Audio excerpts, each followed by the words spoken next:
In this country now, one of President Trump's top targets, the chairman of the Federal Reserve, is now under criminal investigation.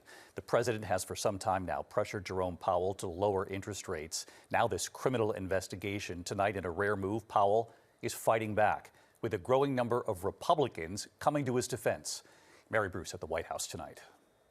Tonight, the growing backlash after the Justice Department, for the first time in history, launched an investigation into the chairman of the Federal Reserve. Fed Chair Jerome Powell, in an extraordinary statement, calls the investigation part of President Trump's pressure campaign to get him to lower interest rates. The threat of criminal charges is a consequence of the Federal Reserve setting interest rates based on our best assessment of what will serve the public, rather than following the preferences of the president. The investigation involves Powell's testimony into the cost of building renovations at the Fed. Trump himself visiting one of the work sites over the summer, appearing to try to surprise Powell with the numbers. This came from us? Yes. I don't know who does that.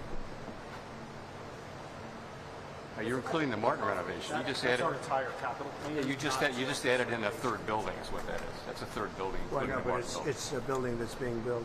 No, it was built 5 years ago. We finished Martin 5 years ago. It's part of the overall work. But it's So, not new. So we're going to take a look. The president claims he doesn't know anything about the DOJ investigation, though just 2 weeks ago he said this. We're thinking about bringing a suit against Powell for incompetence. Tonight, Republican Senator Thom Tillis says he will block a vote on any of the president's Fed nominees until the investigation into Powell is resolved. And what's your message to the administration? My message isn't to the administration. My message to whoever who went after what I consider to be vindictive prosecution to grow up and give the president better advice. Republican Senator Lisa Murkowski calls the investigation an attempt at coercion, warning if the Federal Reserve loses its independence, the stability of our markets and the broader economy will suffer.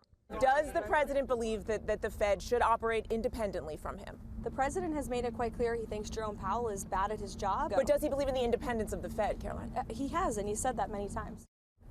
And David, tonight in a joint statement, all of the living former Fed chairs appointed by presidents of both parties call the DOJ investigation an unprecedented attempt to undermine the Fed, calling its independence and the public's perception of that independence, quote, critical for economic performance. David. All right, Mary Bruce at the White House. Mary, thank you.